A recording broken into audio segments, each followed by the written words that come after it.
biết tên chế tạo mà. Biết tên chế tạo mà. Nhưng mà đi chào.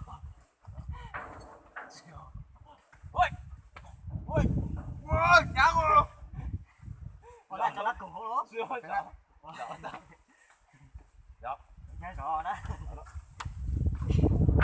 Ôi, thế đâu? Ôi, sao chứa tàng luôn.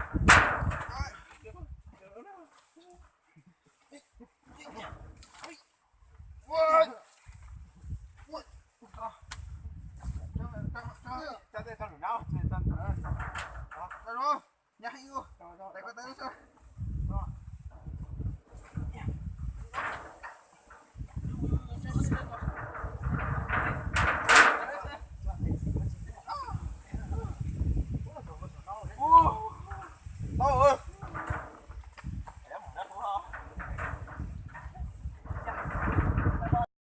Tại ơi cái con. Ô một giọt cha ơi. Cho tiếng mơ. 2 3. 2 3. Một tiếng ơi. Thử thách kéo máy nổ đây. Thử thách của hai anh chàng kéo máy nổ. Rất là khỏe.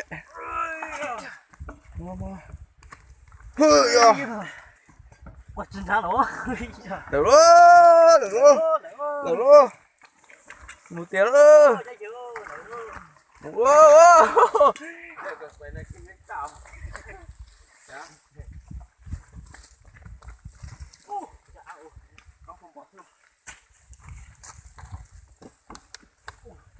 Quá nhá mơ.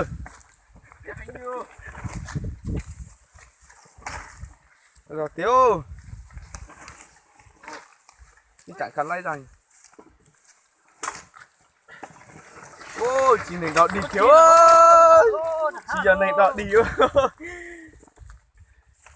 Mọi người nhớ ủng hộ nhá. Nhớ ủng hộ và like ơi. Đừng thấy nữa. Quặn không?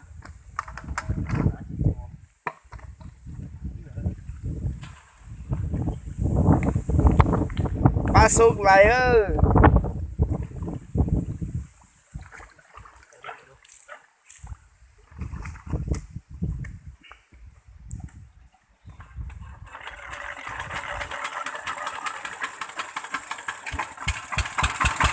Rồi chứ.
Làm một chế ư.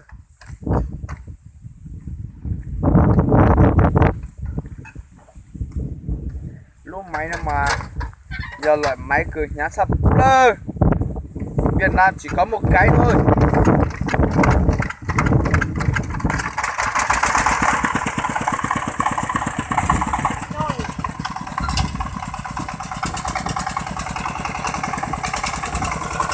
Ơi chị chú ơi, chị phải đâu. Vấn đề cả.